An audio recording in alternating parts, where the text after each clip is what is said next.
إن الحمد لله نحمده ونستعينه ونصلي على رسوله الكريم أما بعد فأعوذ بالله السميع العليم من الشيطان الرجيم من همزه ونفخه ونفسه بسم الله الرحمن الرحيم وسارعوا إلى مغفرة من ربكم وجنة أرضها السماوات والأرض أعدت للمتقين۔ محترم سامعین، ماہ رمضان کی آمد ہے۔ ہر کوئی ماہ رمضان کی آمد پر بے حد خوشی محسوس کر رہا ہے۔ یہ وہ مبارک مہینہ ہے جس کا انتظار بندہ مومن سال بھر کرتا ہے، کیونکہ یہ نیکی، برکت، بخشش، عنایت، توفیق، عبادت، زہد، تقوی، جہاد، خاکساری، مساوات، صدقہ خیرات، رضا الہی، جنت کی بشارت اور جہنم سے نجات کا مہینہ ہے۔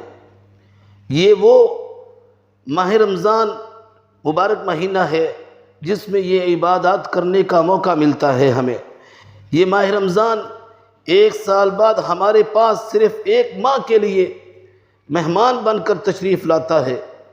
اپنے ذہن میں ذرا یہ تصور پیدا کیجئے کہ جب ہمارے گھر میں کسی اعلیٰ مہمان کی آمد ہوتی ہے تو ہم لوگ کیا کرتے ہیں؟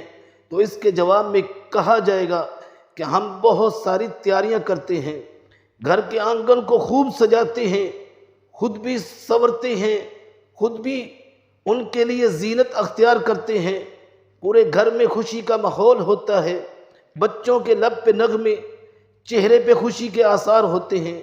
مہمان کی توازو کے لیے کئی قسم کے کھانے تیار کیے جاتے ہیں۔ جب ایک مہمان کے لیے اس قدر تیاری کی جاتی ہے تو مہمانوں میں سب سے اعلیٰ اور رب کی طرف سے بھیجے ہوئے مہمان کی تیاری کس قدر پرزور ہونی چاہیے۔